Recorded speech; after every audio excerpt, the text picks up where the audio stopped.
El día de hoy vamos a empezar una serie de sermones de manera un poco más concienzuda, más detenida, versículo por versículo, que tiene que ver con un texto que muchos conocemos y de acuerdo a lo que nos narra la traducción de la Escritura, como el Sermón del Monte, las famosas bienaventuranzas. Pero antes de ello, debemos considerar en qué sentido nosotros debemos mirar este grupo de afirmaciones. Las famosas bienaventuranzas son dadas por nuestro Señor posterior a bajar del monte, y se encuentra con discípulos y se encuentra con muchas personas que le querían seguir y que estaban siguiéndole. Y esas personas ávidas de conocimiento, ávidas de sabiduría, ávidas de el conocer del Padre, de Dios, escucharon atentamente lo que decía.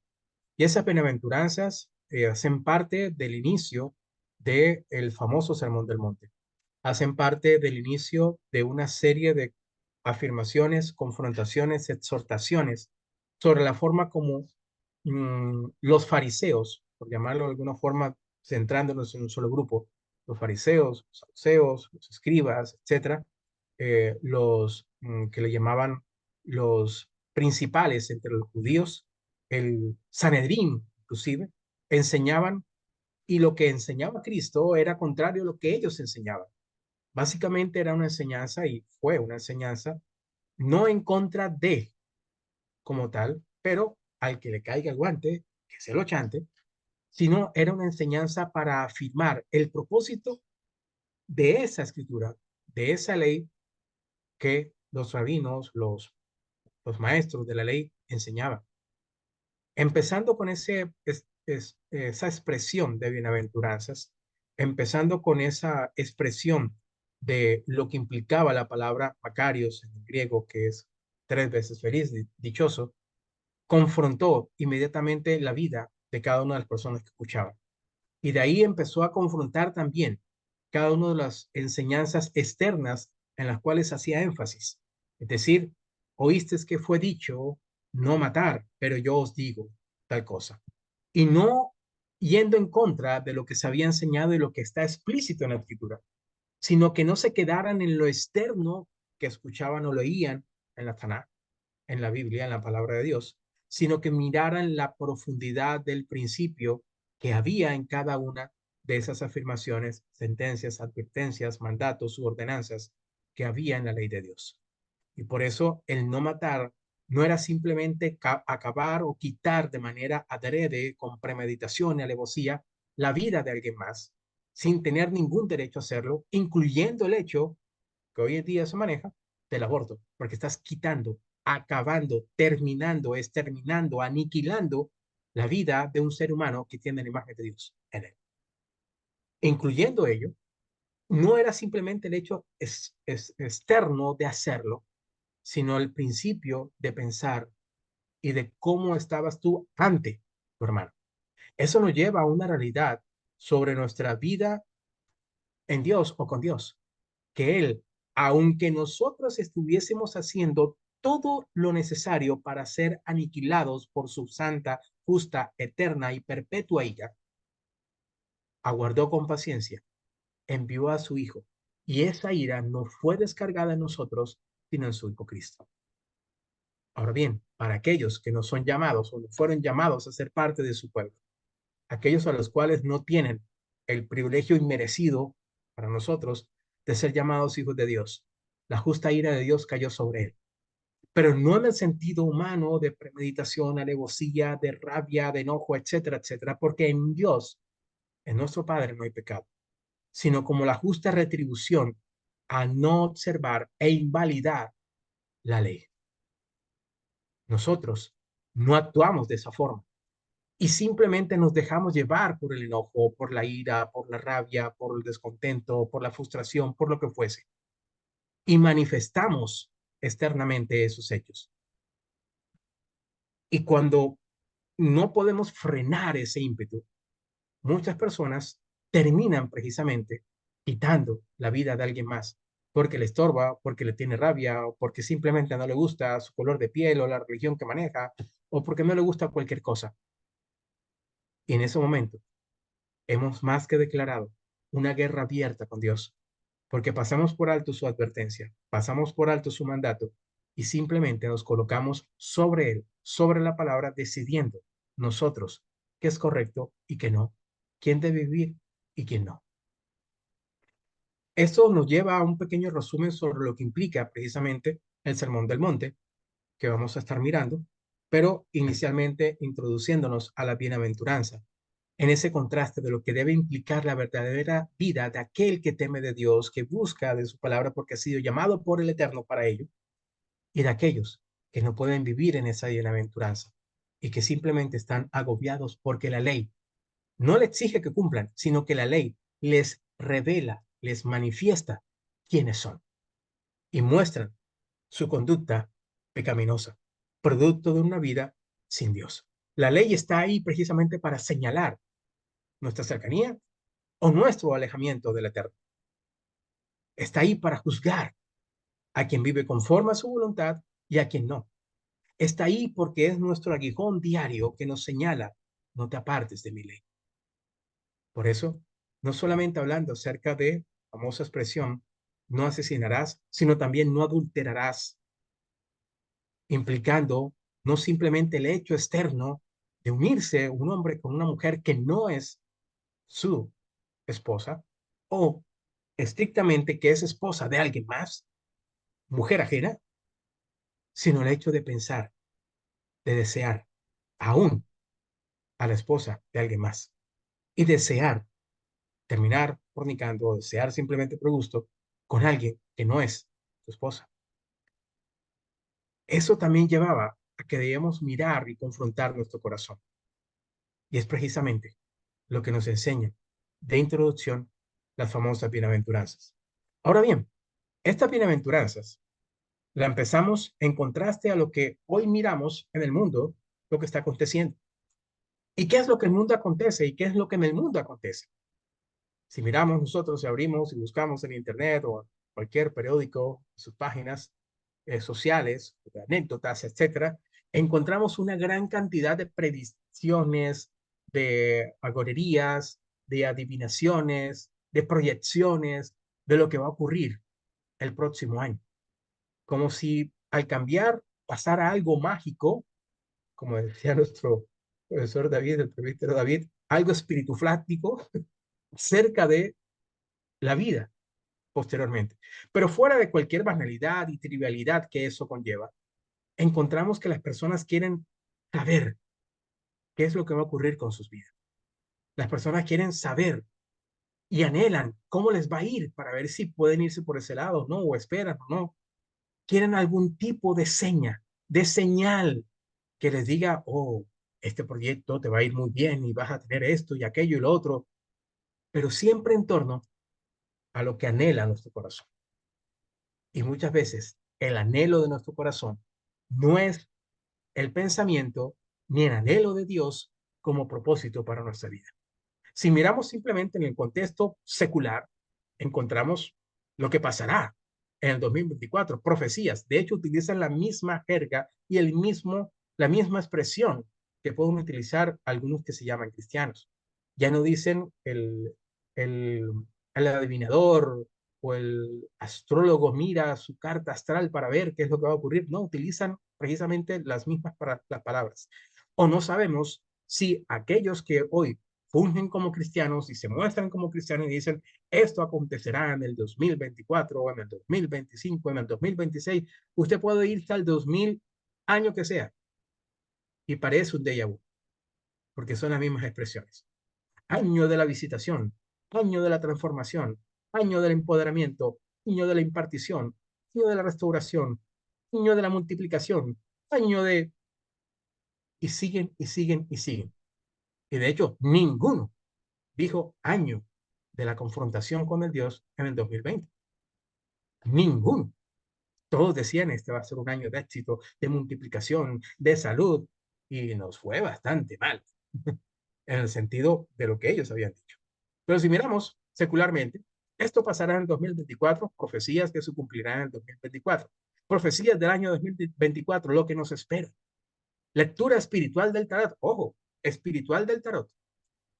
La impactante profecía del 2024. y una que es muy famosa en estos días de Seret Tavares, predicciones y declaraciones acerca de lo que vendrá.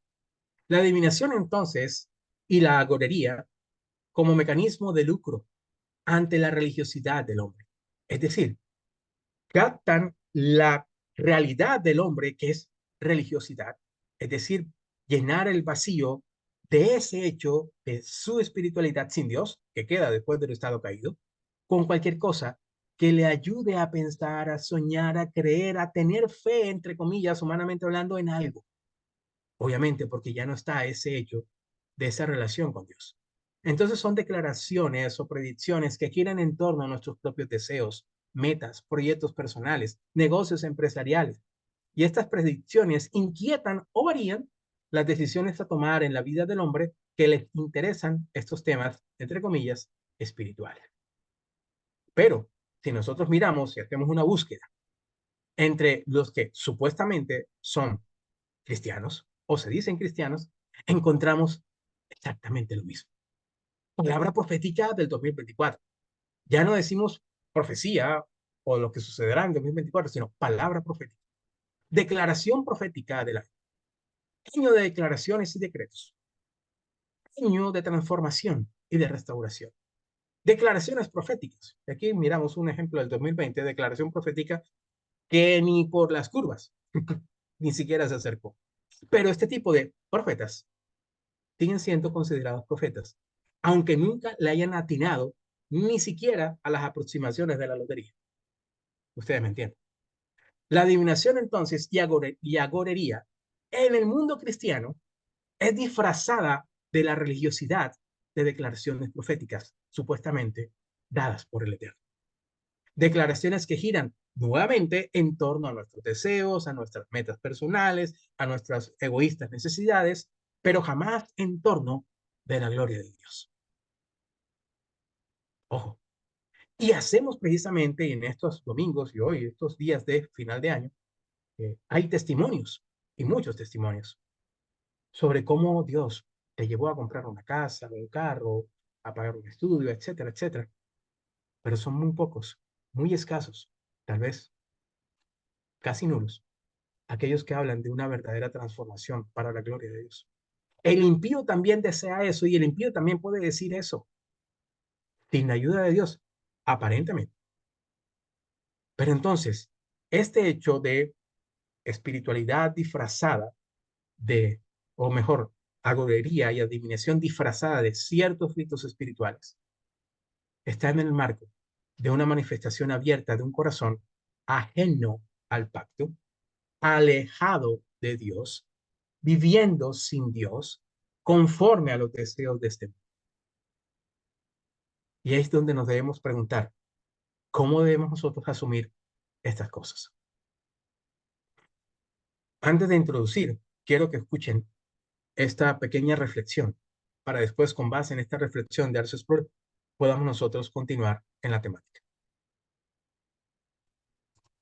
Mi estrategia fue centrar la atención lo más posible en el carácter de Dios, porque pensé que la mayor debilidad en la iglesia, tanto en la iglesia liberal como en la iglesia evangélica, fue una comprensión del carácter de Dios el Padre. Entonces organizamos este ministerio y básicamente lo que hacemos es que producimos programas de clases en video para adultos en la escuela dominical. Damos un vistazo alrededor del mundo y vemos pedacitos de toda clase de experiencias e información radicalmente diferentes y a veces en conflicto. Y lo que tratamos de hacer es capacitar a las personas para que piensen como cristianos, para que busquen la mente de Cristo, para que comprendan que la fe cristiana no es una reserva de compartimientos que no tiene nada que ver con el resto de la vida. Y hasta que no entendamos nuestro pecado, nunca entenderemos lo que Él ha logrado por nosotros en la historia,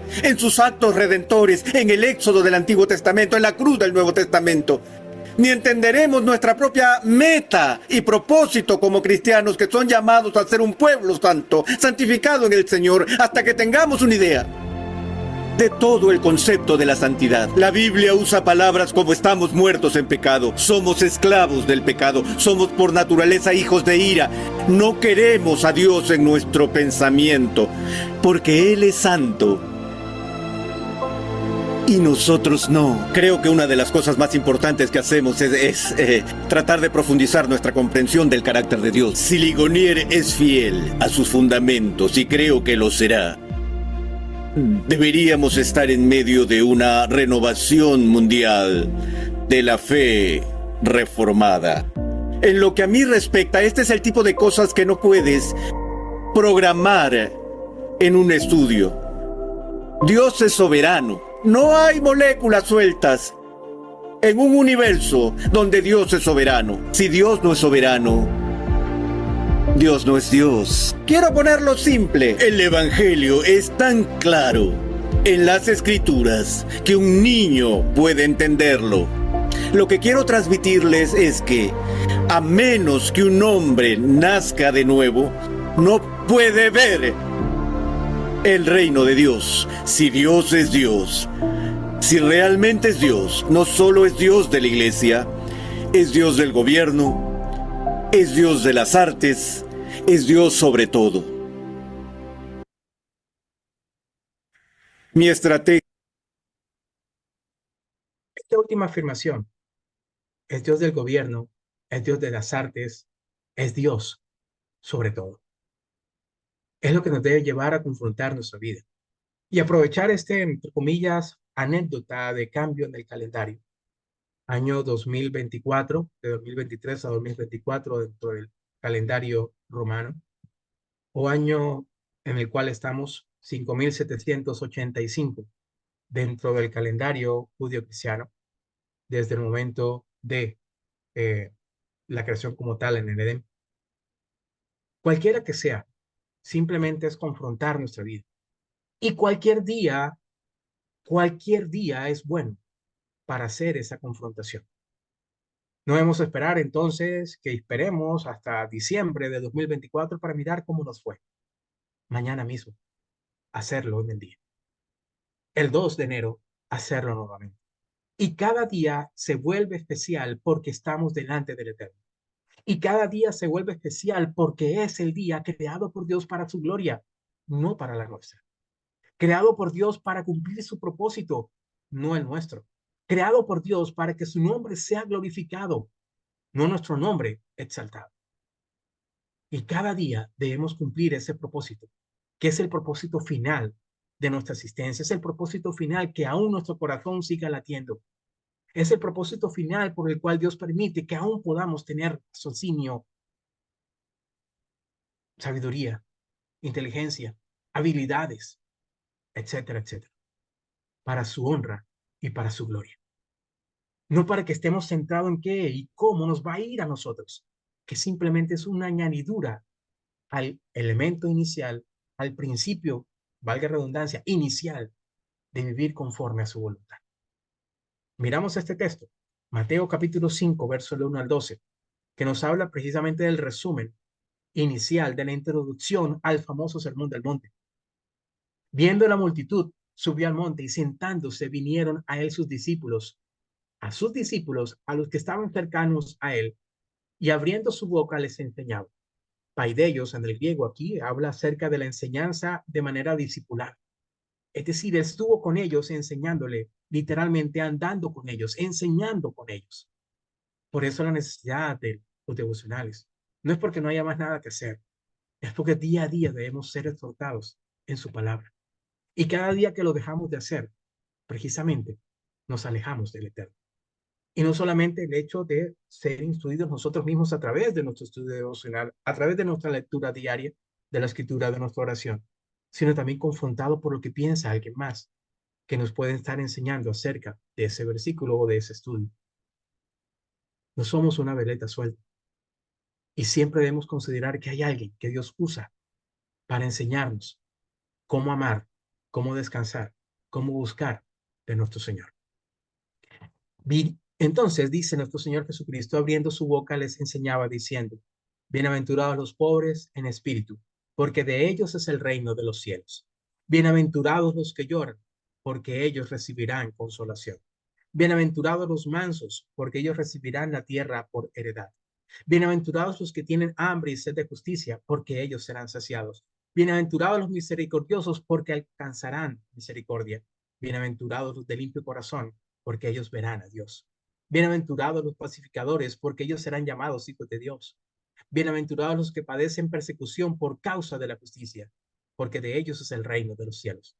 Bienaventurados soy cuando por mi causa os vituperen y persigan y digan toda clase de mal contra vosotros, mintiendo. Gozaos y alegraos, porque vuestro galardón es grande en los cielos, porque así persiguieron a los profetas que fueron antes de vosotros. Ahora, este pequeño video que habla de momentos aparte de las enseñanzas de R.C. Sproul durante prácticamente toda su vida, es decir, vimos videos del final de los 70, principios de los 80 y videos del 2016-2017, año de su fallecimiento, de su estado de dormir delante del Eterno. Encontramos contundencia, constancia, perseverancia, insistencia en lo prioritario, que es conocer del carácter de Dios. Y el carácter de Dios no lo vamos a encontrar en ningún otro texto que no sea la Biblia, en ningún otro lado. Podemos tener textos de ayuda que nos ayudan a mirar, que nos exhortan sobre temas específicos, pero si queremos conocer de Dios, literalmente, solamente lo podemos hacer a través de su palabra, porque es en ella donde se revela el carácter del Eterno. En un libro de ayuda, como aquellos, X cantidad, más de 50, no me acuerdo, que hizo R.C. Sproul, nos ayudan a acercarnos a lo que dice la Biblia en algunos aspectos.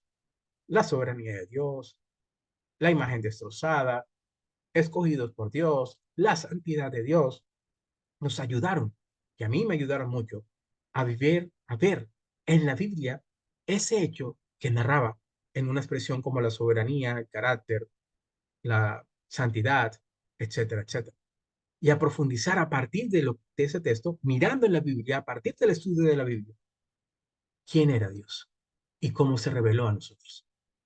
Cristo mismo entonces llega y les enseña, revelándose lo que había dicho y lo que se había dicho en su palabra en el Antiguo Testamento, en lo que se conoce el Antiguo Testamento, y llega cumpliendo esas promesas. Y cumpliendo esas promesas les dice, bienaventurados, Macarios, 3 veces feliz, 3 veces dichoso. Ahorita miraremos lo que eso significa.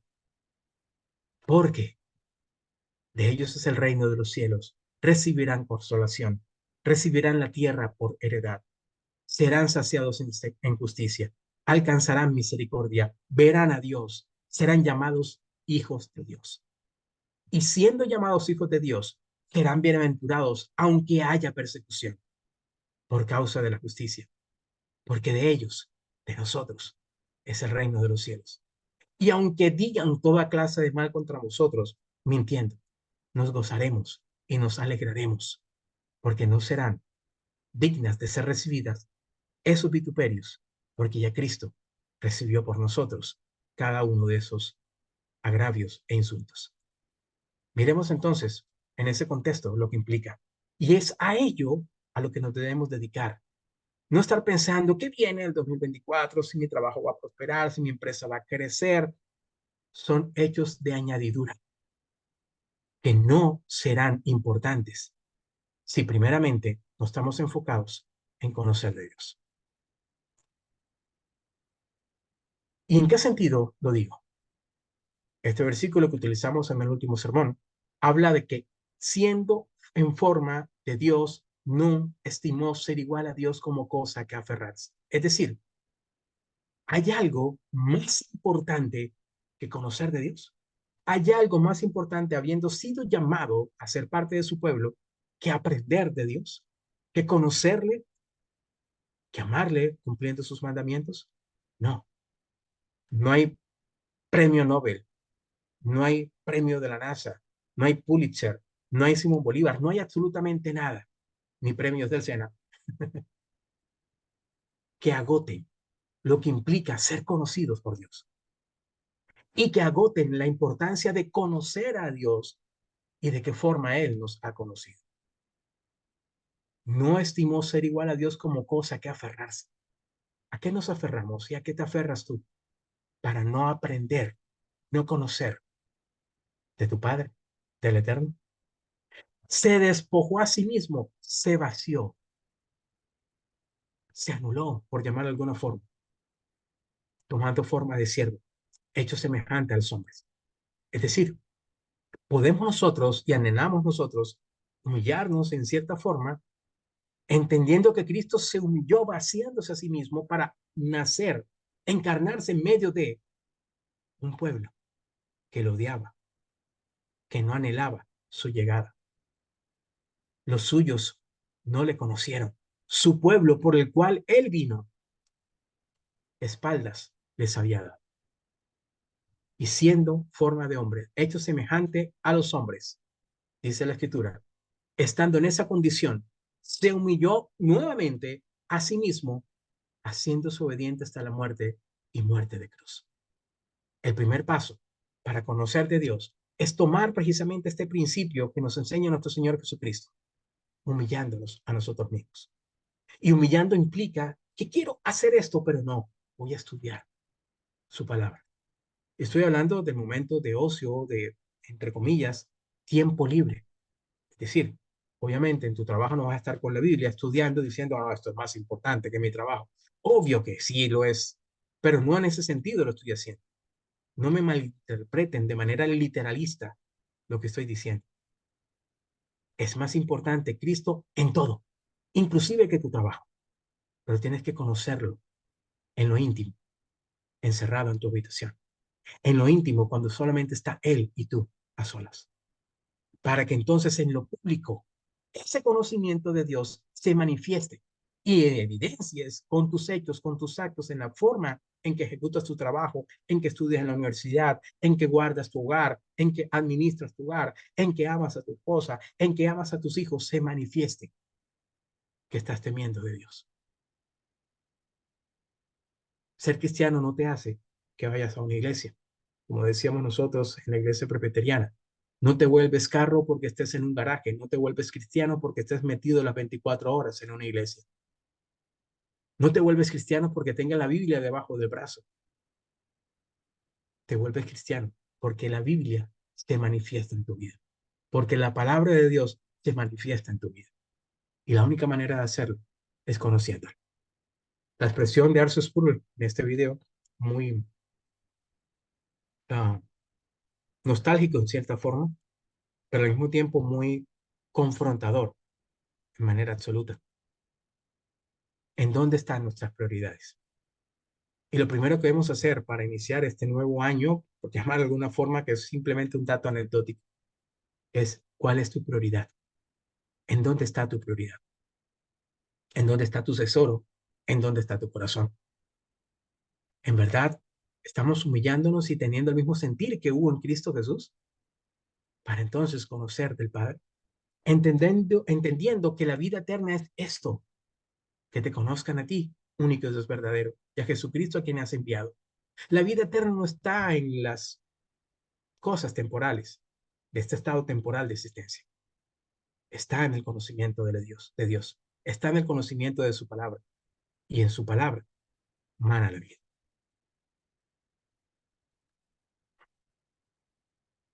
Viendo en estas circunstancias, entonces, repitiendo el texto, nos dice, bienaventurados y gozaos y alegraos. Son dos expresiones que debemos mantener y comprender a lo largo de toda esta serie de sermones que vamos a hacer. Y bienaventurados, hay que llamarlo la atención y no lo repito, porque es una figura literaria que habla acerca de una continuidad. Es como si existiese entre la palabra el reino de los cielos y bienaventurados una I. Bienaventurados los pobres en espíritu, porque de ellos es el reino de los cielos. Y bienaventurados los que lloran, y bienaventurados los mansos, y bienaventurados los que tienen hambre, y bienaventurados, y. Hay una unidad. Es una palabra que modifica o reemplaza mejor esa conjunción de unidad que puede ser la I, porque está haciendo énfasis en lo mismo. Es decir, el bienaventurado no son 12 grupos de personas, o en este caso, pues, 9 tipos de personas. No es bienaventurado el pobre y también aparte es bienaventurado el que llora, ni también es bienaventurado el manso y también es bienaventurado el que tiene hambre y sed de justicia, o es bienaventurado el que es misericordioso, o el de limpio corazón, o el pacificador, o el que padece persecución, o el que persigue y no vitupera. Es bienaventurado el que lleva la impronta de estas cosas.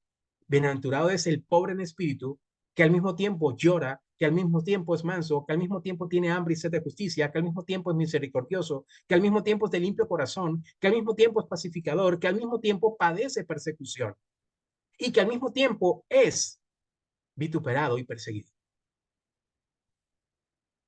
Queremos vivir solamente bienaventurados pobres en espíritu, o de pronto los que tienen hambre y sed de justicia porque serán saciados en lo que ellos anhelan y desean. Y hoy tienen hambre y sed de justicia, no de la justicia del Eterno, sino hambre y sed de ser saciados en lo que ellos quieren tener para sí, y no es Dios. Y por eso no hay una confrontación directa con quién es Dios, sino, bueno, ¿quieren escuchar esto? Servicio al cliente, predicación a la carta, lo que a ellos desean se les dirá, para que sigan aquí ofrendando y diezmando. Los pobres en espíritu, los que lloran, los que tienen hambre y sed de justicia, los misericordiosos, los de limpio corazón, los pacificadores, los que padecen persecución, los que son vituperados y perseguidos, es la misma persona. Así como el fruto del espíritu es amor, gozo, paz, benignidad, fe, templanza, mansedumbre, y contra tales cosas no hay ley, no son 9 frutos, es un solo fruto que se manifiesta dependiendo de la circunstancia en estas cualidades. Es un solo bienaventurado que se manifiesta en su pobreza de espíritu, en que llora para recibir consolación, en que es manso, en que tiene hambre, en que es misericordioso, de limpio corazón, pacificador, padece persecución y es vituperado. Dependiendo de las circunstancias, manifiesta cada una de estas cosas. Entiende que su reino no es de este mundo y por eso se ha hecho pobre. Cristo se humilló a sí mismo y se hizo pobre, habitando en medio nuestro. Teniendo absolutamente todo, no tuvo el hecho de ser Dios como cosa que aferrarse, sino que se bajó, se encarnó, se humilló. Y estando en esa humillación, estando en condición de hombre, se humilló aún más, haciéndose obediente, en este caso, cumpliendo la ley que es mismo. La palabra Cristo se humanó y él mismo se sujeta a él mismo en su palabra. Los que lloran, Cristo lloró. Los mansos, ser manso y humilde. Los que tienen hambre y sed de justicia, él aplicó justicia. Fue misericordioso, de limpio corazón, pacificador, recibió persecución y vituperios. Se estaba describiendo a sí mismo, pero al mismo tiempo diciéndoles que si quieren ser seguidores de mí, esto mismo que yo estoy haciendo y que yo estoy recibiendo, lo recibirán ustedes. Ahora, miramos la palabra gozaos y alegraos en el verso 12 y es la consecuencia de esa bienaventuranza. Gozaos y alegraos porque vuestro galardón es grande en los cielos. En todo momento dentro de esta bienaventuranza, los pobres, cuando lloramos, cuando somos mansos, tenemos hambre y sed de justicia, misericordiosos, de limpio corazón, pacificadores y padecer persecución y vituperios, nos gozamos y nos alegramos. De hecho, Pablo exhortaba a la iglesia cuando estaba precisamente recibiendo un castigo y que no sabía si el día siguiente, como digo, iba a tener la cabeza sobre sus hombros, decía, regocijaos. Y otra vez digo, regocijaos. Y ese regocijo es la norma del cristiano. Bienaventurados, porque puedes gozarte y alegrarte, aún a pesar de las circunstancias. Es más, las circunstancias no son las que hacen que nuestra vida sea alegre o gozosa, sino el hecho de vivir en los brazos de Cristo. El hecho de vivir soportados en Cristo. El hecho de saber que en cualquier circunstancia Él nos sustenta, nos esfuerza, nos toma de su mano y nos dice, no temas, yo te ayudo. No somos gozosos y alegrados o felices y contentos porque conseguimos el contrato de nuestra vida, el carro de nuestros sueños, el apartamento o el piso de nuestro anhelo, el viaje que esperaba, etcétera, etcétera. Tal vez te montas en ese vuelo y el avión explota. Ha pasado. No es eso lo que hace que tu vida sea alegre y gozosa. De hecho, muchas veces los que tienen esas cosas se devuelven diciendo, mi vida estaba vacía. Nos acordamos del mayor testimonio al respecto. Y no hablamos de las personas que en estos días se han convertido. Hay que esperar mucho tiempo para ver las manifestaciones de esa realidad, de sus conversiones. Me refiero precisamente, por ejemplo, al que ha tenido todo y que narra la Biblia que nadie se ha vestido, ni ha tenido mayor uh, cantidad de dinero, o de recursos, o de reconocimiento, o de poder, o de lujos que el mismo Salomón. No había existido ni existirá nadie que reciba como recibió él. Nadie. Y yo le creo a la Biblia. Pero él decía, ustedes quieren ir allá, ya yo vengo de allá, regrésense. Eso solamente es vanidad y aflicción de espíritu. Gocémonos en Cristo. Cuando Cristo vuestra vida, gocémonos en él. Seamos bienaventurados. Y entendamos por una buena vez, de una buena vez, que las añadiduras son reales, existen, porque Dios las ha entregado. Pero no vivimos para las añadiduras, sino para el Dios, al Eterno, que nos ha reconciliado con él, para que vivamos conforme a su voluntad.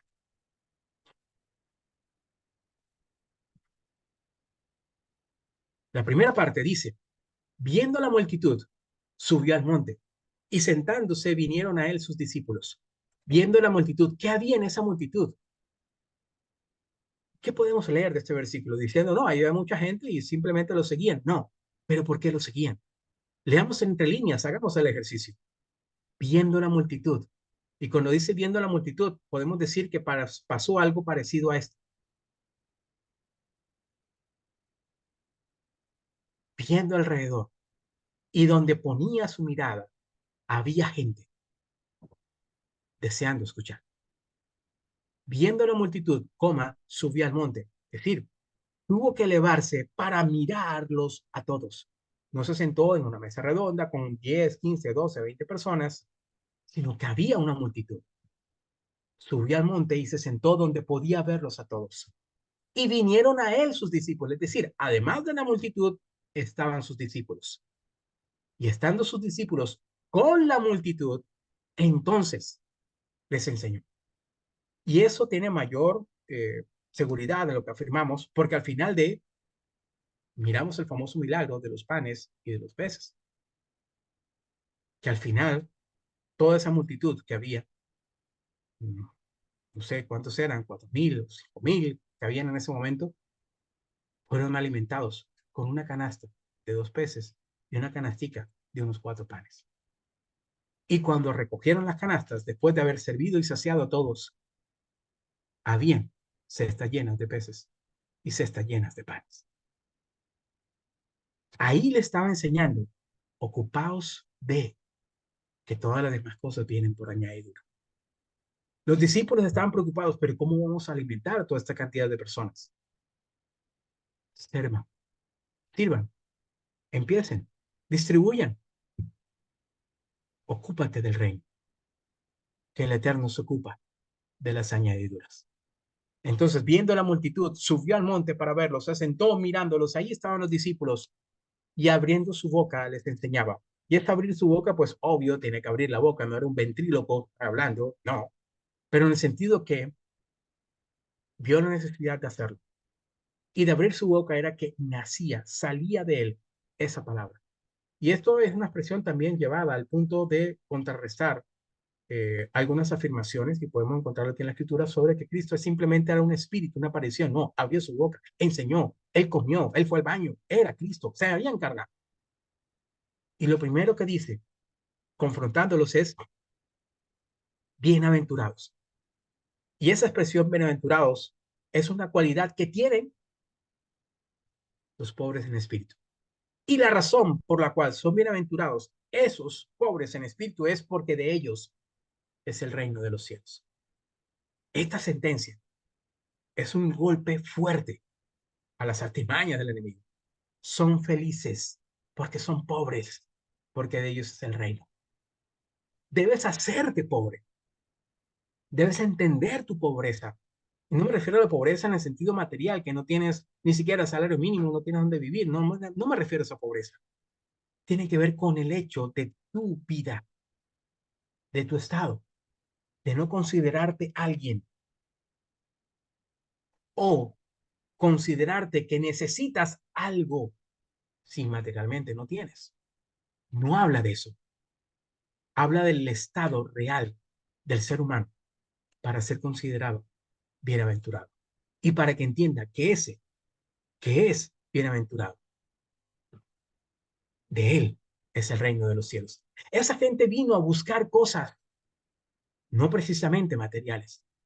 Estaban vacías y no precisamente porque le estaban enseñando bien las cosas, sino todo lo contrario. Cada vez le estaban alejando más de Dios y vinieron a él, porque cada uno de aquellos que fueron entrevistados, confrontados a lo largo de la escritura diciendo, hemos visto que lo que tú hablas solamente puede ser enseñado porque el Padre está contigo. Y posiblemente en esta afirmación no entendía que él y el Padre eran uno, pero sí decían que estaba guiado por el Padre. Al menos eso se reconocían. Nadie había hablado con tanta sabiduría. La multitud estaba ajena de esa sabiduría. La multitud estaba alejada de ese pacto. La multitud estaba aislada de la gracia de Dios. Y precisamente por aquellos que les enseñaban la ley. Hoy el pueblo cristiano está cada vez más alejado de Dios. Y está alejado, en algunos casos, porque son alejados de las enseñanzas que muchos enseñan y dicen que están contrarias a la escritura. Y otros porque precisamente se autoperciben y coinciden con lo que el pastor de turno les enseña. Y ninguno de los dos quiere saber de Dios, sino cómo me beneficio de ese hecho espiritual de Dios. Le había comentado, y de hecho hoy me escribió un amigo que en los años más jóvenes de nuestra vida, me decía, dijo, Pablo, hey, tú conoces de la palabra. Yo invierto y montamos una iglesia. Esto está dando plata. Año 2000, 2001. Eso está dando plata. Y esa es la percepción que hay, que es simplemente un negocio. Y evidentemente, en muchos casos lo es. Pero también evidentemente en muchos casos, aún en iglesias grandes, donde se enseña la palabra, donde se enseña a confrontar la vida, nuestra vida con la escritura. Se enseña a vivir conforme a su voluntad, donde se enseña a vivir en ese temor de Dios. Iglesias pequeñas, iglesias medianas e iglesias grandes que tienen ese fin de enseñar su palabra y que han crecido o se han mantenido durante X años, independientemente del número, porque se enseña la palabra.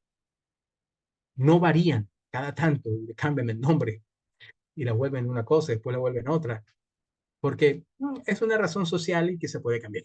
No,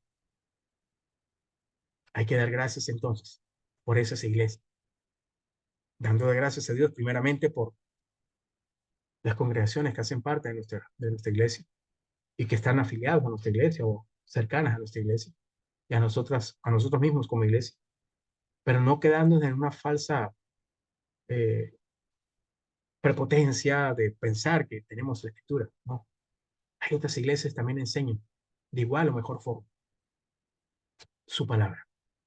Y por esas iglesias les pido que cada uno de ustedes en sus oraciones diarias, puedan pedir por cada uno de sus pastores, para que mantengan ese temor, que ven la multitud, que suben y miran al monte y enseñan conforme a las escrituras, abriendo su boca, diciéndole bienaventurados los pobres. ¿Qué implica la palabra bienaventurado? Es supremamente bendecido, supremamente afortunado, supremamente bien librado. Alguien que bendice y que es bienaventurado, dichoso, gozoso, glorioso en su propia vida y que manifiesta esa expresión también hacia los demás. Es bienaventurado, supremamente bendecido y afortunado el que es pobre. Y aquí el primer contraste es, ¿cómo así que es bienaventurado si no tiene una casa, no anda en carro, va en bus? ¿Cómo así? Es bienaventurado. Nuestro Señor Jesucristo no tenía casa, no tenía carro, en esa época no había, por lo tanto no era necesario. Hoy es necesario para un transporte, sí, pero es simplemente un hecho que se necesita para algo. O sea, una moto, una bicicleta, un carro. Cristo no tenía ni burrito. Se tuvo que subir en un burrito prestado que le dijo a alguien para entonces entrar en Jerusalén y ir arrastrando los pies, porque ni siquiera un burrito fuerte, fornido, grande era. Era un burrito, pollino, hijo de asna.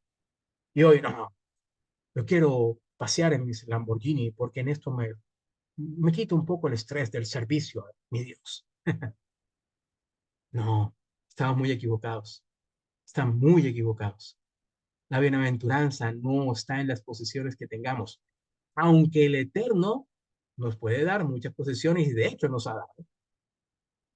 Tenemos un apartamento, una casa, un carro, moto, un estudio, etcétera, una familia. Nos ha dado muchas cosas que no merecíamos, porque lo único que merecíamos era estar dando vuelta como cualquier pollo mareado, sótano 4, caldera 25.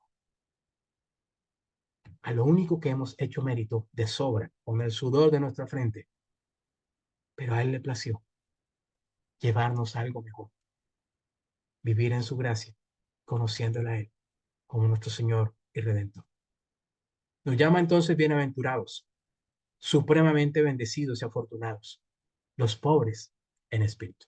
Y la palabra pobre se refiere en el sentido literal y metafórico a los mendigos, los pordioseros, los que están como agazapados ahí mirando qué puede caer para medio comer algo. Estrictamente denota mendicidad absoluta y pública, es decir, algo que es evidente, que se conoce. Habla de circunstancias adversas y también circunstancias adversas en privado, no solamente en público. Literalmente alguien afligido, un mendigo, un pobre, alguien que perece, alguien frustrado económica y materialmente, alguien que cae, alguien que se ha derrumbado. Nos acordamos entonces de esta bienaventuranza en el sentido de la pobreza cuando el fariseo, y es uno de los que enviamos, fariseo y el publicano, el fariseo ni siquiera se atrevía a alzar los ojos para mirar el templo. Y decía a sí mismo, sé propicio a mí, que soy pecador. Mientras el otro se jactaba de lo que era y lo que consideraba era. Yo soy esto y aquello, hago diezmo, doy diezmo, no soy como este publicano, oro, miro, hago estudio, leo, hago esto, sacó todo un rollo, un memorial de cosas que a él supuestamente lo hacían justo. Pero nuestro Señor se quedó con aquel que simplemente reconoció su pobreza. A ese punto es que nosotros debemos mantenernos y llegar, pobres en espíritu, vaciados. No hay nada por el cual podamos jactarnos delante del Eterno. No subió ni siquiera la mirada al templo.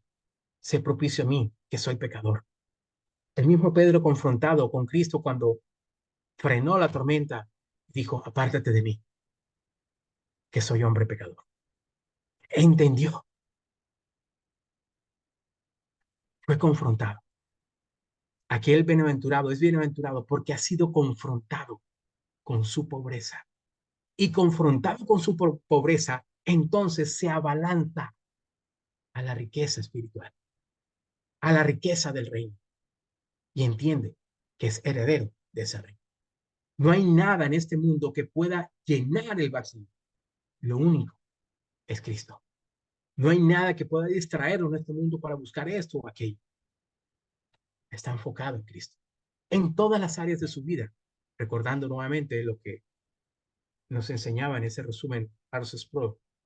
Es el Dios de nuestra vida, que implica que es el Dios de nuestra economía, es el Dios de la iglesia, es el Dios de la educación, es el Dios de la política, es el Dios del negocio, es el Dios de la empresa, es el Dios de todo.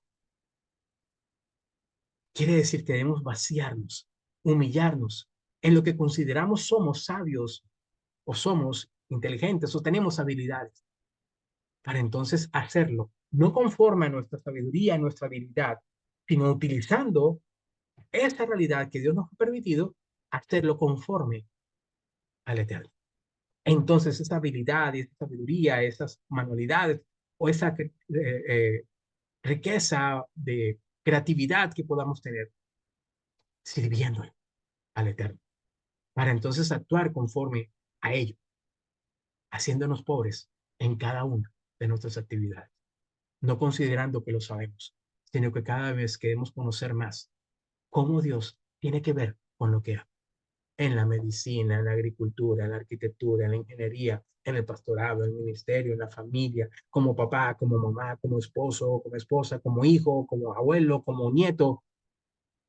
¿De qué forma el Eterno viviría esa vida?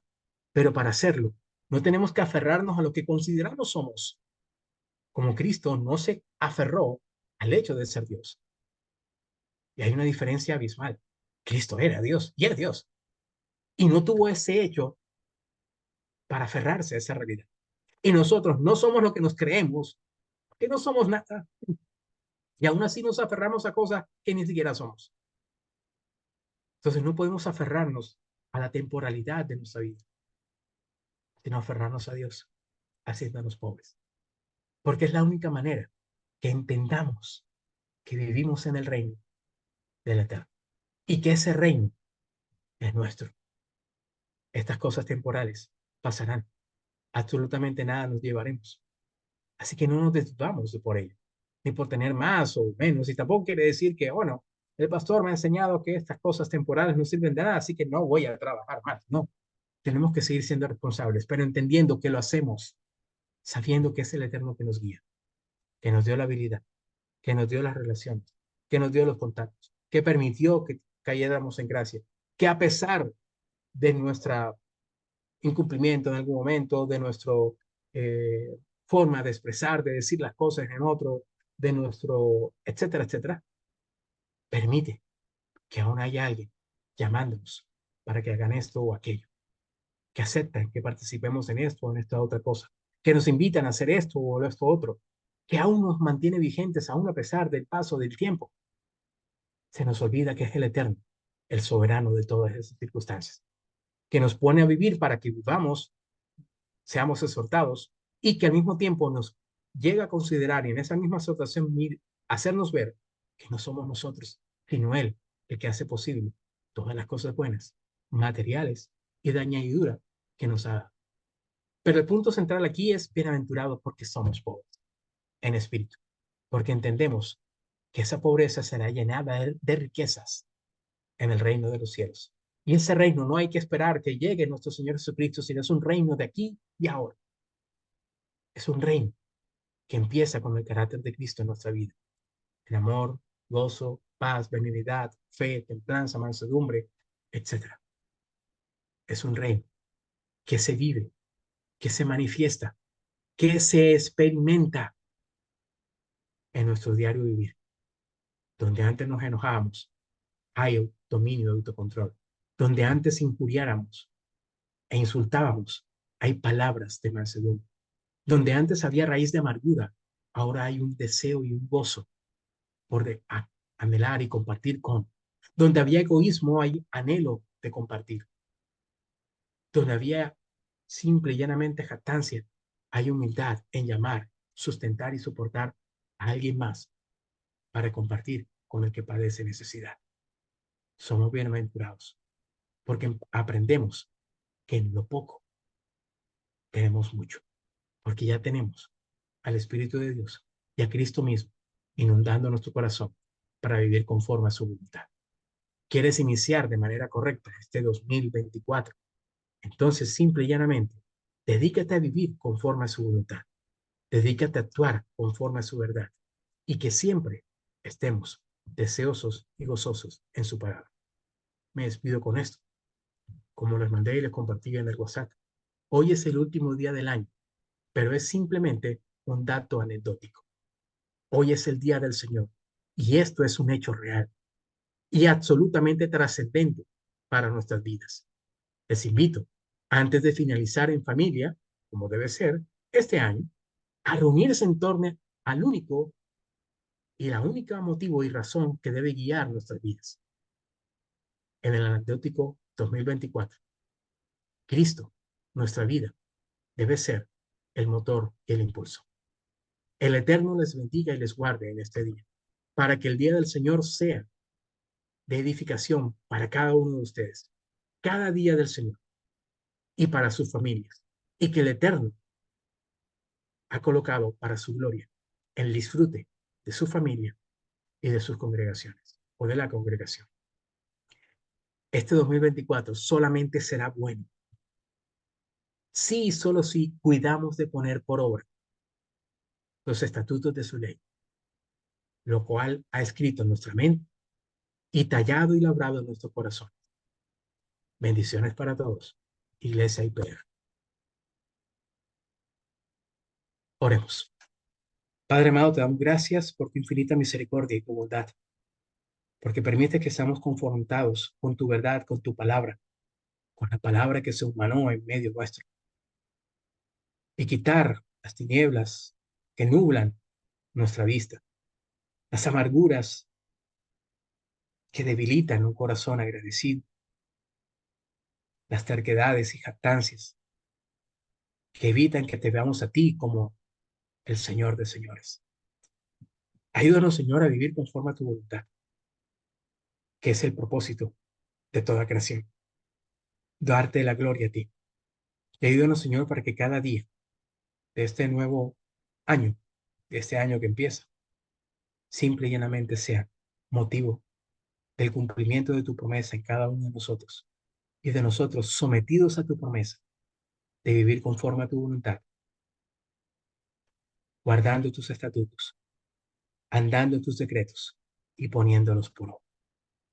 Todo lo demás, todo lo que tenga que ver con trabajo, salud, etcétera, etcétera, es simple añadidura que no se gozará a menos que sea fruto de una vida en obediencia ante ti, como nuestro Creador. En nombre de Cristo Jesús, te damos las gracias. Amén y amén. Nos acordamos de esa noche de paz. Bendición pastoral. Que el Eterno te bendiga, te cuide y te proteja. Que el Eterno te mire con agrado y te otorgue su gracia. Que el Eterno te mire con agrado y establezca para ti y tu familia la paz. Bendiciones a todos. Nos vemos el próximo domingo, 7 de enero de 2024. Un saludo. Feliz año, feliz año. Bueno, gracias, pastor. Chao, Felicidades. chao. Bendiciones. Hola, pastor. Un abrazo Mucho para gusto. todos, que estén bien. Hola, Feliz año pastor. nuevo. Hola, Gabriel. Pastor.